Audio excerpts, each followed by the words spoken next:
started praying, God, kill me. Do me a favor, I can't kill myself. I can't. But can I just not wake up tomorrow morning? Or if I'm in town on my way to look for a job interview, can the bus just not tell me where it's coming from? Let it just hit me and finish me on the spot. Those were my prayers. That is the level of depression I had reached that man got me to. So I lost so much weight. Those were 3 weeks of hell, no money. 38. And God is so good that he took away my appetite. You lost weight. I didn't even have money to buy food. Do you know that I didn't have money to buy food? I did not have $1. So how are you eating? I've told you, God is so good. I had no appetite. Guess what? All I had the appetite for was ice. And that was in abundance in the freezer. I've never had such depression in my life. It was the worst. Actually, it was like a death. People say divorce is like a death, but let me tell you, that was the worst. That was the best situation. It woke me up and made me realize that in life you can only depend on yourself. For the first time, I couldn't depend on my dad. Wait. Do you know that everybody actually believes that I was born in 1975? Yeah, that's what Google says. You really? Yeah. No, all those ages are wrong. I've never announced my age. People do not know my age. Why? Because I had a horrible experience in the US. I'll avenge my father without a doubt. And I will stress Shumok even more than... Actually, I'm even doing that, even more than he stressed my dad. Even you know Wendy, eh? I know it because you posted on your statuses and I've seen it on YouTube. And it's doing quite some numbers on YouTube as well. In 4 days, 50,000, that's crazy. For an audio... Is it the best you've had apart from... Tony Davida. Tony Davida. Tony Davida on audio got 70,000 in 3 months. This is 4 days. 4 days. That's mad. Looks like guys were waiting for you. I think. It's your first thing after the lockdown, right? No, I've had others. But I think the combination of me and Andre is what people are excited about. I think that story. I don't know. I just don't know what to do. So it looks like, why don't you just... Hey, have we started? Become a swinging deer. No, you have not yet. I start my Lugambo. We have started. Yeah. We've now started. We started, okay. Yeah, so Angie. Yes, please. Welcome. Thank you so much, Francis. To this podcast. I'm excited to be on the podcast. You're not easy to get though. And I'm sorry for that. Since last year. Yeah? Yeah. Last year around August. That's how should I say? That's how we were in need of you. I'm surprised. I'm like, why that much? Why should you chase me to that extent? I actually think like you make for good conversation. Thank you. I think in my own understanding, I feel like if you're not a musician, you'd be a comedian. You think so? Mm-hmm. Oh my God. You know, a lot of people, my dad and the CEO of Black Market Records and my family, they all believe that I would, if I wasn't a musician, I would have been a talk show host. Because everybody says, especially from my dad, my family, that I would be the next Oprah Winfrey in Africa. Actually, Oprah Winfrey, or if not, Wendy. Okay, Wendy is a bit trashy. I mean, she's so hard, but the way she mingles a bit of humor in it and everything. Yeah, I think you would basically make so that. That could be my side job after music. Whoa. But that's like when I'm 82. Because music is when I'm 80. That's when I retire. By the way, this is your birth month? My what? Birth month, if I'm not wrong. Yes. Oh my God. I turned... Oh my God. You didn't know? No, stop. 21st. 21st? How did you know my birthday? I do my homework. Oh my God. I think it's like when... Is it today? Tomorrow? Wait. 21st? That's like on Monday. Wait. Oh my God, on Monday is my birthday. You didn't know your birthday? You know what's funny? After my papa passed. He passed away on February 23rd. 2017, yeah. Worst day of my life forever, you know. And he was in the hospital from February 14th, IHK, and then he went for the operation, I think, on February 20th. About 20th. So 21st was still in those, you know, he was just recovering, and we were praying that he got better, and then on the 23rd he got this infection and he passed away. Okay. So me and my twin brother Rujura have never seen our birthday as the same ever. Now, our February is all about Papa's memorial, which we'll be celebrating a Thanksgiving service for him on 23rd, on Wednesday. So that's the focus these days for the family. So I never, ever think about the birthday. And when we have people on the memorial, people that do want to celebrate, we kind of like include it and celebrate it on the same day as the memorial on the 23rd. So no wonder these days you forget.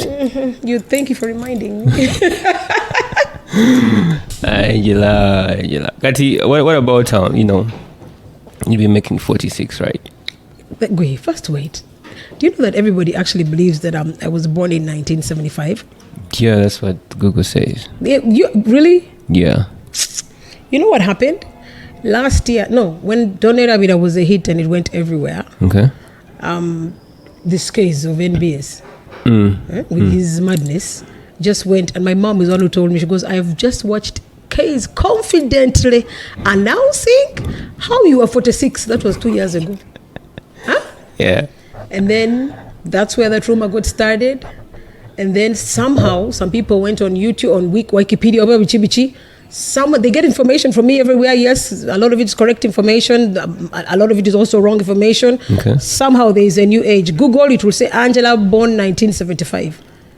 That is the joke of the century, because the funny thing is, that is not my age. Everywhere you go, on YouTube, online, it says 46. How? But it's not true. That's the funny thing. So which one is the right age? It's 100%. I was not born in 1975. You see, a lot of people, first of all, I wasn't born in 1975. So I'm not, is that supposed to be 46? 46 in 1975? According to Case, I should be 48 by now, right? If not 50, because that was 20. No, all those ages are wrong. I've never announced my age. People do not know my age. Why? Because I had a horrible experience in the US. My dad fast-tracked our education. When we left Uganda, we went to Canada, and we were way too young to start high school in Canada.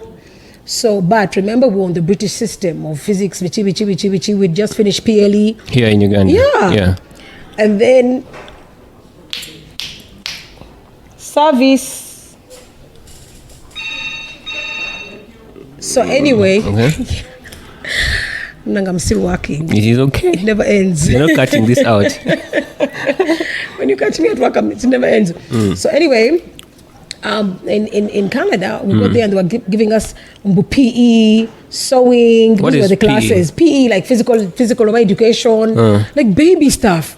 And then I remember my twin and I going to the principal's office, and he's like, oh my God, the kids from Uganda, Africa, how you doing? We're like, we're fine.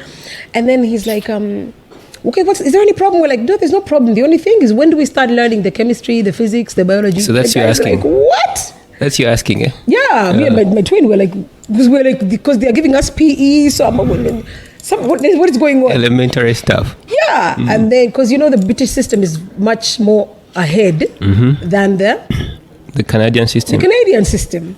Okay. You know what I'm saying?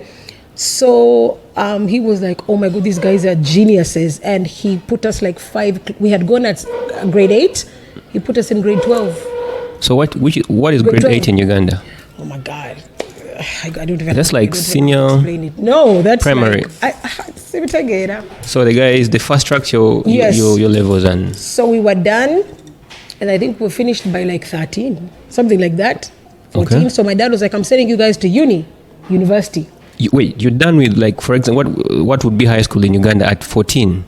It is something like that. Yeah. The system is different, but there it was high school. Yeah, there it was high school. So we finished high school, grade 12. And then my dad was like, now what do we do? I've enrolled you at Oxford Brookes University. You, Angela, I've enrolled you for law and economics, Rujura hospitality. That's how things with Papa said, this is what's happening. He decided what has to be done, and that's it. Everything was decided for us.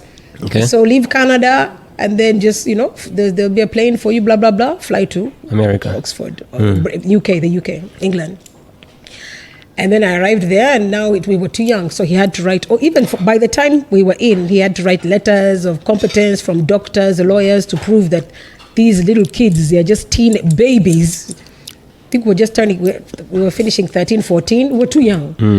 in university, and university is a different ball game. Now that's the big boys. Big boys are sleeping next to you, girls are there. It's now there's not a controlled environment. It's for chilling with big boys. You know what I'm saying? Like it was too much for us. We're kids, so my dad had to write elementary letters and from the lawyers and doctors saying my kids from the lawyers saying they are competent, they can manage, they're not too young, they're advanced. Just basically to justify your stay at a university. And because we're too young to be in such a grown environment. Okay. That's like between 16, 17. No, we're younger. 14, 15. Yes, exactly. We're much younger. Okay. So anyway, after that, I moved to blah, blah, blah, blah. I'm just focusing on that story. Then when I went to Chicago and I started working, I got all these big jobs because I got an Oxford Brookes University. I did a law degree, an economics degree, and a master's degree in international management. Because even the masters, I'm like, Papa, I'm done. I think I was just turning 15. He's like, what do we do next? I said, I heard that there's a master program around. He's like, join that one. Do it. So we were just buying time because he fast-tracked us so ahead. So I did that, and then now when I was in the US and I started, because I got married in the UK after my master's. Alonzo, exactly. And then I moved to Chicago, and everybody wanted me because my degree was like economics degree from Oxford Brookes University. Marketable. Law degree. You know what I'm saying? Master's degree. I looked so degreed, and I was like, I seemed so mature, and I was so fat. So now I get this big job at the casino. Yeah, I think is that the job you got after you worked at Hayes? Exactly. You really, really do your homework. Yeah. So the first one I did was Booker. The first I did was Booker de Beppo. It was my first one. I was only 50K. Then I got the Icecubes Music Food Passion at 80. And I was like, every 3-4 months, people wouldn't let me settle in a job because you'd post your resume online. And then everybody calls you and they're like, headhunters call you and they're like, oh my God, we have to have you. So I was literally on demand. So now after the Isaac Hayes one, I went to the casino. Let me adjust for you the mic. So the casino, you can bring it closer. So I went to the casino, and at the casino, I was making with bonuses like $100,000. Yeah, that you even bought a Lexus. Was that your favorite car? It wasn't my favorite. It's just what I liked. I loved it, and I could afford it. You know what I'm saying? And my dad got me this condominium. I was just bowling big time. So now the job they hired me for, these people the casino, they thought they were hiring a very old woman. So one day, when I was in HR, this is why I don't speak age. So that's why I know I've not said my age in Uganda. People don't know my age. They're just on guesswork because of this experience. So the HR, they gave me a whole department. I had 300 people under me, and I was sitting with the big dogs. My department was like the third biggest. There's slots, there's tables, and then there's the food and beverage, which was mine. Yeah. I was in charge of food and beverage. Yeah. So I'm there, food and beverage, doing so well. And we had a meeting, and I stepped out. I was in the meeting, and then the head of HR was like, oh my God, she's the one who knew my age. And then they were like, oh my God, Angela, you're doing so well. We're so impressed with you, the big bosses. And they were talking about, giving me bonuses. And then she goes, you can't believe for somebody only. And then she mentioned my age. And guys were like, wow. And it ended with something teen. Well, basically 18, 19. They were like, what? I saw, by then I didn't care. I was like, okay. He's like, yeah, my dad fast-tracked us. But I saw my boss's jaw drop. Like, he was like, are you kidding me? That was the end. The very next day, he changed my emails. It was madness.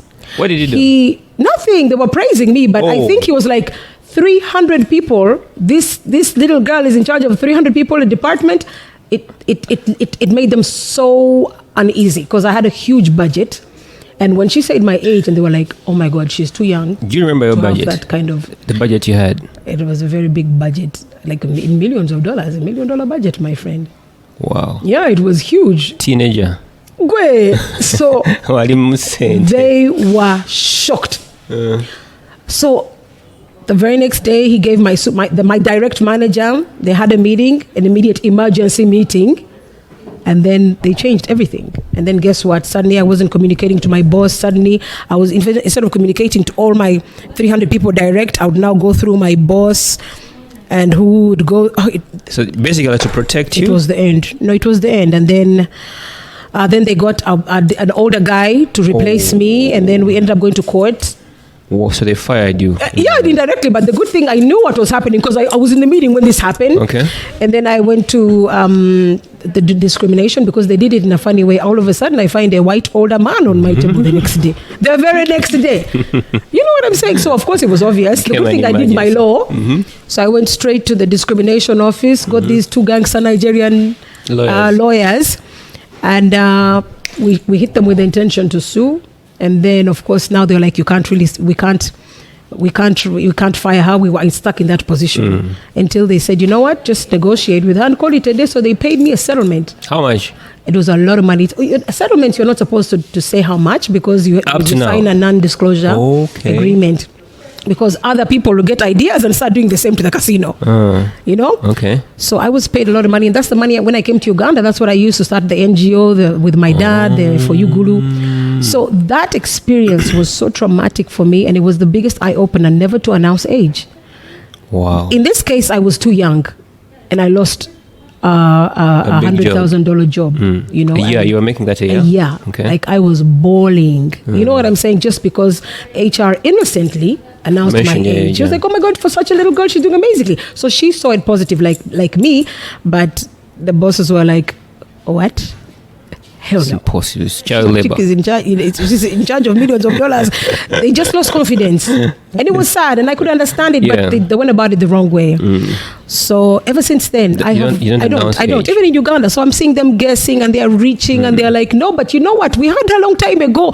So they are trying to fit me into artists who are big by the time I was here. You know? So you came back to I came back to Uganda in 2005. Okay. And then when I came, Baby Gloria was huge with everybody. 2005, I remember. So is it because we listened to Baby Gloria years ago? It means that she's also, you know what? So the guys, they don't know where to put me. Take it. I think all they know is they heard about me years ago, which is true, yes. But how old was I then? Yeah, I think the first show you were hosted on when you came to Uganda, if my memory serves me right, I think it was Jama Gender. I think, I don't remember. With J.K. Kazora. I think so. Talking about the bad times in America. Yeah. So you've understood why I don't mention age anymore, and that's why nobody knows my age. So I love it also, the fact that they've given me such an old age. When they see me, they're like, this chick isn't 46 or 47 or 48. They're like, this chick. You know, it's my first time to see you physically. So when I saw you there, like, what did you say? It's 46. You see? In a way, it works for me. I don't know. I noticed. I was like, let me go and set up my equipment. I swear to God. Let me tell you the truth, and I swear I die now. That is not my age. I'm way younger. So like way younger. But I like the fact that it keeps them guessing, and people expect somebody much older. So I'm like a breath of fresh air when they see this young girl. They're like, what? He's so cute. Hey, talk about the bad times. Tell me about the bad times. Did you? I've learned that at some point you contemplated suicide.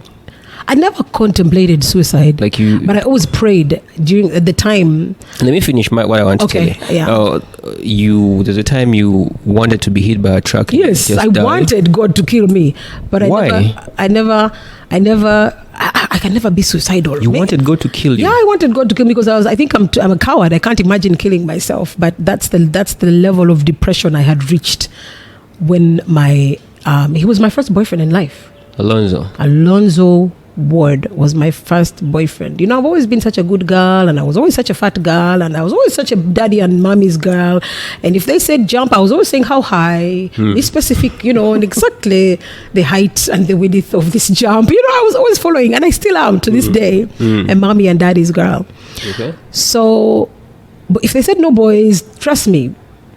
Plus, I was too big anyway. I was always, even by the time I got married, I was 100 kilos. I was my heaviest in the UK. And then when the depression came in, you cut to 38. Or you take it in 3 weeks. So anyway, got married, and this is, imagine, my first boyfriend in life. And we dated for 6 months. I was singing at Punana's. It was like my side gig. Actually, the dean of the university in Oxford, Brooks. The dean. is on the Mzungu Dean, the white dean. He used to see me winning all the contests. Any music show, my dad paid $40 an hour in Canada for me to like develop my vocals. So I just came out of the Juilliard School of Music, huh? I came out of high school just ready for music, vocally. Yeah, like gigs. So in the university, every time we do concerts, I would win hands down. So I'm here in Uganda on holiday, and then I get a call from this club in Puna. Now I was talking about the dean of the university gave us your number saying if we needed a new singer, we're going to pay you £300 a night. I was like, money. Before I even go to that, I'm like, the dean of the university knows my name. The dean? It was too much, you know what I'm saying? They're like, yeah, everybody knows what he's talking about. You're vocally amazing. So we don't even want to do any tests. We just want to know if you will accept the money when you fly back to Uganda. Can you start singing at Punanas?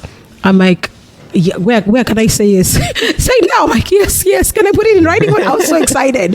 So can you imagine that was my first music gig in life? So that's when Alonzo used to come and watch me perform. He was this African-American nigga. I saw his picture. My friend. Mugged, huh? Don't you take it? 6'4", beautiful. And he'd come and watch me perform. Was he a Puerto Rican? No. Alonzo is African-American.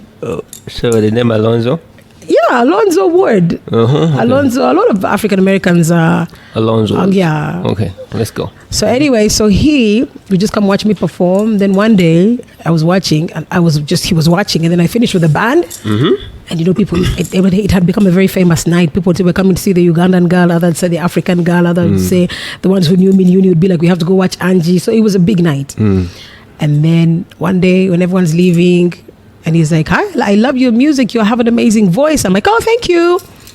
And then he's like, would you like to, go on a date? And I'm like, I thought he was talking to another band members. Why? You know how big I was? Do you know what I looked like? Do you know how insecure I was? Are you kidding me? I've always been like confident with who I am and everything, but on looks, because I always felt fat, and I grew up with 7 boys, so I was always more of a tomboy, and on top of it, a fat tomboy. So I wasn't into these beauty things of women. So the guy was like, "Can I take you for a date?" You're like, "Huh?" I was in total shock. I thought he was even gay. I thought he was even asking me to ask the pianist. I said, "You?" I'm like, "Me? He said, "Yes, you." Because I couldn't imagine. I was 100. I was huge. I wasn't even on boys. That's why I finished all my degrees so fast, because I would just study. My girls would go out but dancing, singing at night. Boys, bichi. I'm like, it's okay when you come back from you parking. You find me sleeping. What you take it? So that means you also had straight A's. Hey, always. Katatumba Academy, I was always number 1 in class. But uni, I ended up with a B+. Okay. Yeah. I ended up with a B+. So anyway, that was my life. So I never focused on, but that's why but I thank God for that, because I never had the time to focus on beauty. Beauty came after. But my character was so, I learned to be like the boys, hustle, be aggressive, be confident. So when this man asked me out, I'm like, hey, what? Like, it was shocking. So I said, okay, I could not believe that he looked at me as beautiful. So anyway, we went for a date. We started dating for 6 months, and the man asked me to marry him. I'm like, yes. Immediately, I'm like, I mean, it's like, I felt like he had done me the favor. I'm like, me? Are you sure? Please. So we got married in the UK, and then we moved to Chicago, because that's where he was from. And then we had the money marriage. He was such a saint. And then one day, we got to the US, and that's when the stress starts, because I don't know anyone in the US. I'm there because of him. I've left everyone in the UK, and from the UK, everyone has left their lives. Yeah. And I've left because I could have gone from the UK for doing my master's. I could have gone to Uganda to be with my family. So he asked for my dad's hand in marriage. My dad was like, kids, you don't hold a tight leash on them. You let them do what they want. If they make mistakes, it's a learning experience. Yeah. Plus, Angela's made us happy. She's finished her degrees. She's done better than we expected. So she's free. Let her go. And I think that was the best decision that you made. Yes. We moved to Chicago. Of course, things are tough. He was only making 17 grand. He was in the US Air Force, and even he had just finished his final term in Oxford. And at the time you were making more, of course. You became the breadwinner. So now when we arrived, I was making more with that Kabuka Dibepo one that was paying me 50K. And we were living with his dad and his dad's wife. And that tension, In the same house? Yeah, but it was a big house. But he was also starting from scratch because he was just getting out of the U.S. Air Force. He had just finished his 4th year. Okay. So his dad gave him a wonderful stepping stone, or what do they call it? A stepping stone.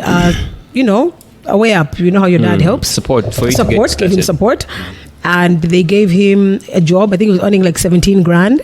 So I posted my resumes. I said, how do I do it? And I'm very aggressive and very particular. So I'll post my resume. I put like 1,000 resumes a day. 1,000. Even more. Wow, for me, I always do above and beyond. That's why I'm always winning, because I don't accept these thousands of no's. By the time I get a yes, I've worked for that yes. Yeah. So the first job was fast. I got it. Then I took us out of that apartment. And now I remember his dad saying, "Oh my God, you already got a job and a company car? Like, you've only been here 3 months." Like, he was so impressed. Yeah. And I remember him saying he used to call him Lani. He would say, "Lani," he says, "you have a winner. She is a racehorse. Never let her go." You know what I'm saying? Yeah. I knew I'm a winner. My dad told me to hustle. So by then I was the baby Angie though, because I didn't know how to cook. He taught me how to cook rice. So we moved into, by then rice I knew it in Oxford, because when we got married, his apartment, he showed me how to make rice. It wasn't an apartment, it was like a house. Those army houses. Army houses. Okay. At the base they give you a whole house. Yeah. Those are the benefits of being with these Americans. Like, would you take it? So anyway, that's why he told me to make rice. Right. Anyway, no, but they were paying for everything. The army was paying for everything. So the Air Force was paying for everything. So anyways, we moved to this new apartment. That's when I had the first job. Now I get the second job. I wanted to leave that job to get the book and the Isaac Hayes one. Yeah. But he was like, "You have a 50K job. Like, you have to." He was always negative. He was always putting me down, I think that's why he even turned down the 10K your parents gave him. Thank you very many. Like, he was I love you, that the fact that you've done your research is so encouraging and so nice talking to a journalist that has actually done research. You and Sheila Gashumba so far are the two. Because I remember apparently your parents went to him, put 10K on the table, get out of the house, find yourself a house, and pay mortgage. Exactly. It was like, no, I'm not ready. I'm going to work for my wife. Take it out. Who takes back 10K? Alonso. And then you got the money and got the house yourself quickly. I was like, "Papa, quickly." So anyway, so before that was now towards the end to show me that I'm with the wrong man. You know what I'm saying? So by now he was just a boyfriend. Okay, we're married, but to me, he's my first. Who marries their first boyfriend? Even my dad used to say, "Don't even say it was a marriage. That wouldn't marry their first boyfriend. What are you?" That was the situation. Exactly. But it was conk. So anyway. So this guy, I moved to the new apartment, blah, blah, blah, blah. Fast forward, then I tried to get a better job. And he was like, "Why would you get a better job? Like 50K? Do you know how many people don't get 50K? He was on 17K with his dad. He was like, "That's being too ambitious. You have to remember a few things." What are they? 1, you're black. 2, you're an African. 3, you're a woman. Wow. I said, "You guys, if you're going to... 4, there's racism. You're lucky to have got these things. Do you know what's going on in America?" I'm like, So if we're to listen to your way of thinking, so we should just sit down and do nothing. All you do is sit home, and after work, you put on your Bob Marley and, you put all this incense around the house and start complaining about the white man this, the white man this, the white man this. I'm like, so after complaining, you know what I'm saying? So are we just going to sit and complain about life? We get it. Racism is there. We get it. There was slavery. We get it. But we need to hustle, move, work. Yeah, definitely. And he would get irritated with me. So I said, so I know I can get a better job because I'm confident in myself. And unlike you who sees only the negatives, I was raised by a beast. Like, my dad is a lion. And he was like, "Angela, if you want the sky, get it." But you know what? I think what you say is really, like, proves what your dad, like the character in your dad. Because during that breakup, when you had that breakup and you wanted to come back to Uganda, and then your dad told you, "You don't run away from." Exactly. I'll never forget. That's the first time my dad ever said no. I was like, man, for a woman? My dad was gangster. How did you feel when he told you that? It was a wake-up call because I knew everything my dad or my mom do for me is for my betterment. So I never doubted him. I just said, wow, this is a tough lesson. And he also said no because I didn't give him all the information. Okay. So when I left that job, when Nani was like, "You can't get that job, bichi. Oh my God, a guy just walked in who looks just like him and with a Kango hat. Oh, wait, my God. Like Alonso? Yeah. with a Kango hat and everything. I was going to be like, what's happening here? In the building. Because he used to love those Kango hats. But anyway. You must have loved that guy. With all my heart. Up to now? No. It ended. So anyway, I'm trying to cut a very long story short. So anyway, when I was like, no, I'm going to do what my father trained me to do, to hustle and work hard, and the world is mine. I'm Angella Katatumba, and I can get everything. I don't care the color of my skin. I don't even. You mean I'm black? I didn't even know what you take it as. In that has never. And then I know as Africans we are privileged because we didn't really face racism as much as they did. So I get that. But okay, what do we do now? You know what I'm saying? We don't sit down and talk about it morning, noon, and night. Let's do something. So he said, don't get the job. And I said, I'm going to get the job. I remember he hung up on me. On phone. So, because I said, to get a better job, all these headhunters are looking for me. They want to interview me out of town, out of state. You need to move out. I need to move, and I can't be stuck here with this 50K. So I'm quitting the 50K. He couldn't believe it. So he hung up on me. When I got home, just to show you how naive I was. I got home, I found the couch sliced, cut. Brand new couches that I had paid for and everything, sliced. So when I got there, I'm like, what happened to the couch? He's like, oh, I was skipping. You know, my toes. I'm like, oh yeah, okay, don't skip, honey. Don't skip in the house. Why don't you know? You had a baby in the house. You know what I'm saying? So two babies. Exactly. So anyway, a few days later, he starts saying, you know what, I'm done. I'm like, well, what do you mean we're done? Like, we're married. Like, was done with you? Yeah, but I'm done with this marriage. Whoa. I was like, what are you talking about? He said, I told you not to quit. No. He was just bored. And I said, okay, what's the problem? He goes, I don't know what the problem is. I'm just tired of you. And I know one thing, that I used to call him morning, noon, and night. Good morning, hello, hi, have you eaten? Good morning, hello, I love you, Alonzo. I was the one calling all the time. I didn't know these things. I'd never dated. I didn't know that you're not supposed to like overwhelm each other with the love. I didn't know these things. I think he got bored. Exactly. Yeah. He 100% got overwhelmed and bored. So he was like, it's too much. So I remember going on the floor. I grabbed his ankles. And I remember crying my heart out. I said, I'm here in the US because of you. I don't know anybody in Chicago. I love you. And you know what he said to me? Then I said to him, we're supposed to be together forever. Remember, we're married. By that time, you have spent how many years? Now, that was 1 year had passed. Okay. Now, you know, after a year, they said the real person stands up. So Alonzo had stood up. And in the meanwhile, he had been standing up, but I wasn't noticing. Like, when he's negative about something and I kind of say no or say so yes or like answer back, he would break the table, box the wall, there was the whole house was full of things broken. Like, we can be here at this podcast and we have a disagreement, he grabs everything and throws everything. So the anger things I didn't know any of that. I was like, no, okay, whatever, he loves me, oh my God, you know, breaking things, it's okay.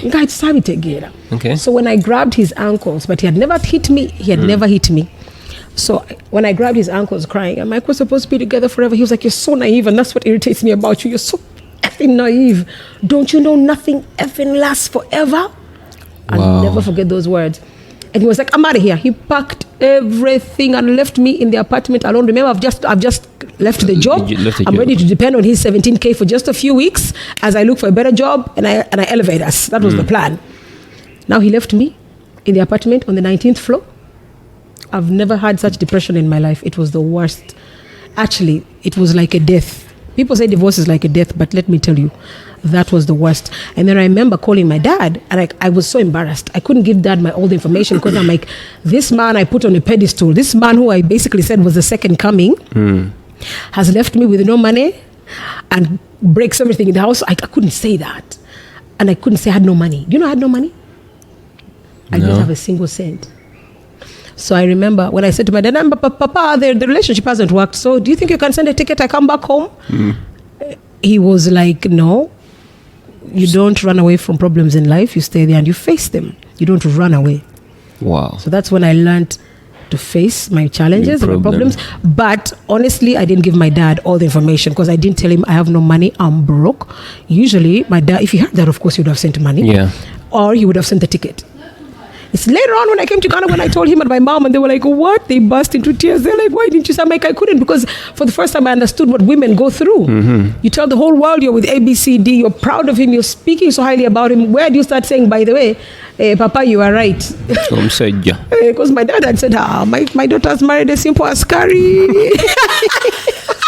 I'll never forget it. I will never forget it. I was like, Papa, how can you call my husband a simple askari? He's an African-American Air Force. How dare you?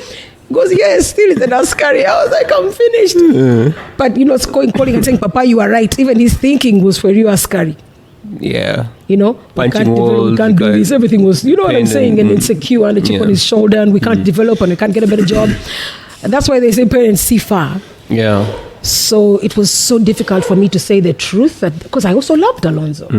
And I cried. I wanted him back. So I said, okay. He said, I'm going to give you 2 pieces of advice, Angie. Get a job. Your dad? Yeah, get a job. Because I said, because he said, why? What happened? I said, because I've left the job to get a better one. But I just didn't say I had no money. Okay. And then he said, get a job and read the Bible. That's when the book of Job comes in. Exactly. And guess what? And that's what I truly believe in miracles, and I truly believe in my Jesus. So guess what? I opened the Bible like this, boom. That's I've never read the Bible. That is the book I read, Job. And you can't believe it was the most important message I needed here in my life at that moment. And that was a miracle. I'd never opened my Bible. And then I see, oh my God, this Job can go through this, lose wives, lose kids and children, lose everything and money, and I'm here crying about my first boyfriend. Okay, marriage, but I'm just crying about a breakup. And he gave me so much motivation, and I kept reading the book as I'm looking for a job, and then I get a job. Then they flew me out to Minnesota. That's when I went for the Icecubes, exactly. Then they hired me for 80 grand a year. Wow. And but before the job, that process, I lost my appetite. All I was doing was crying. I wanted Alonzo back. Wow. I would go as I'm sending interviews like this. I'm crying. I'm dying. I want Alonzo back. The heartbreak can make you lose appetite. I know. I lost appetite. I remember going for job interviews in town. Nothing is nice. And I remember someone saying, "So, are you married?" And I'm like, "Oh my God, don't ask." Tell me again. Oh, me losing interviews and losing job opportunities at the Marriott. I went for an interview at the Marriott, and there were 2 people, and I know they wanted me. So there was just 2 girls that they had taken on, that they had shortlisted us. So like, oh my God, we're your favorite. You're our favorite. We love you. So how's everything? I answered all the questions. On paper, you're amazing. And once you start managing to be the food and beverage manager at the Marriott, yeah, my dear, the woman went to the interviewer went to the question of, are you married? Mom, I just broke down. So I lost so much weight. Those were 3 weeks of hell, no money. 38. And God is so good that He took away my appetite. You lost weight. I didn't even have money to buy food. Do you know that I didn't have money to buy food? I did not have $1. So how are you eating? I've told you, God is so good. I had no appetite. Alonzo left me with nothing. Wow. Guess what? All I had the appetite for was ice. And that was in abundance in the freezer as I was waiting. Because you remember, and the good thing, it had happened when I just paid the rent. So the landlord so at least I knew I had to get a job in this next month. So all these miracles of, first of all, losing my appetite, eating only ice for 3 weeks. I could have died. For 3 weeks you're eating ice? Only. I had no appetite. I didn't even want to look at food. All I was doing was waking up crying. And when I'd wake up in the middle of the night, or like when I'd wake up early in the morning, and I'm like, Jesus, why am I awake? Why? I'm in so much pain. You didn't want to wake up. And I started praying, God, kill me. Do me a favor. I can't kill myself. I can't. But can I just not wake up tomorrow morning? Or if I'm in town on my way to look for a job interview, can the bus just not tell me where it's coming from? Let it just hit me and finish me on the spot. Those were my prayers. That is the level of depression I had reached, that man got me to. Wow. It was horrible. It was horrible. And I had no auntie, no mom, nobody around me to guide me through it. So I went through this alone. So that was the suicidal. So is that why you have this heart of stone when it comes to men? Oh yeah, that was the best situation. It woke me up and made me realize that in life you can only depend on yourself. For the first time, I couldn't depend on my dad. In the UK, I'd be like, Papa, I have no money. He'd send £5,000 on my account, or £10,000, or 3,000, whatever. It was just a phone call, and not just me. All my brothers who are also abroad. It was just phone calls. So, Papa, we're out of money. It arrives. That's the life I was used to. Yeah. Suddenly, I just get had anything. to hustle on my own, and I was too embarrassed to tell my dad. I don't couldn't believe have that money. life could put me in such a situation. That takes a bit Because of courage. Pride, Yeah, that's it wasn't. pride It wasn't even pride. It was embarrassment, or what? No, it was. I think it's pride, because you reach a certain stage. For example, if you're married, you've been married and you walked out of your house, you have your parents' blessing. So you imagine yourself. They imagine that he paid for the wedding. He paid for everything. Embarrassment also comes in, my friend. So wasted his money. You don't want to break the news. I'm broke. I want some money. I want this and this. He left me with no money. We didn't save nothing. We were still We were still, building. Oh my God, it was. So are you thinking about childbirth? All those things made me become gangster. I just feel like, you know what? I don't want a lot of responsibilities right now, because I see children as big responsibilities. Right now I just see more negatives associated with childbirth than positives. I know everybody says they're blessings, but they're also huge responsibilities. Okay. I have all these court cases that my dad has. I'm fighting them against Shumuk. Yeah. My dad won. My dad won before he passed. Shumuk was ordered to pay us to put all the buildings, Katatumba Suites, the island, and Hotel Diplomat, all the titles back into Katatumba's names. And the judge made it clear that Shumuk had fraudulently put them into his names. And he ordered Shumuk, because there was a balance of Katatumba Suites. My dad sold it to him for $5 million. He paid $3 million and refused to pay $2 million. Is it okay really anywhere in any part of the world that can say, oh, you didn't pay the balance? It's okay, take the property. Take the property. Of course not. So that's the only reason he's still there. So, then he was ordered to pay us the interest.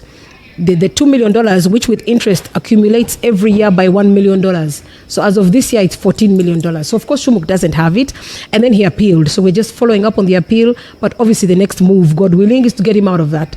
So and then of course, he does what they call forum shopping, because he just can't believe that he lost that case. He keeps opening the same case in different courts. He's opened about 12 of them, and I've won all of them.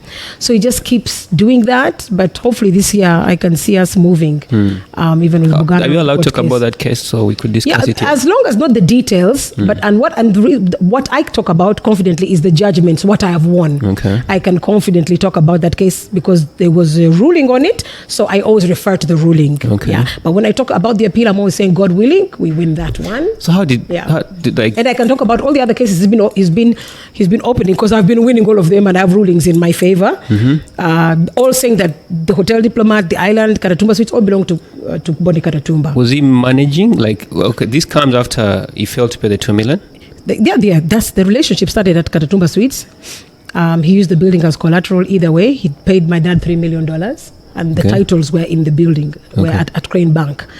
So of course he gets everything back, and now he knows that there are these titles. He asks my dad in a funny way to see them. He goes, by then it was commissioner. There was commissioner of lands, Sarah Kulata. With Sarah Kulata, he went, they were in cahoots, and they changed the titles in one day. From you? No originals, no signatures, no nothing. My dad was just in shock. What are you talking about? They bring back the titles. You went to look at them. What are you talking about? So it was such a stressful case, and it was a very big case of betrayal. Shumuk betrayed my dad, because before, when he was buying the suites, he came as a savior. Things were tough for my dad. Loans had become loans. That's why he had to sell the building, not knowing he turned. My dad had introduced Shumuk to us as a brother. He's now our elder brother. My dad even wanted to make him the heir. Can you believe it? And none of you guys? No, because my dad always believed in developing. Okay, of course, one of us was there to carry the Katatumba name. Yeah. One of the boys was there to carry the name, but to work with Shumuk also as another business heir to guide us, because he now was like, I'm going to make Diplomat heaven. And he lied to us. He said, I want you to get out of Katatumba Suite since I've paid $3 million. He told my dad, get out so that I can start renovations. That's how he ended up taking possession. Wow. So it was so shocking. That's what stressed my dad, honestly, to death. He died of cancer, yes, but stress. The stress and pressure. So that man.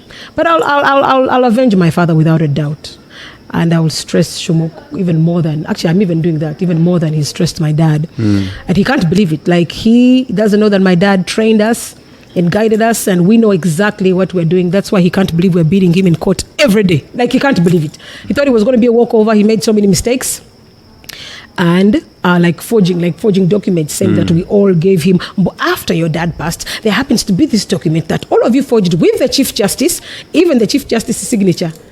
Wow. Forged with the Karatumbas, that we all gave Shumuk our properties. Can it be? That's the case we've opened at Buganda Road Court.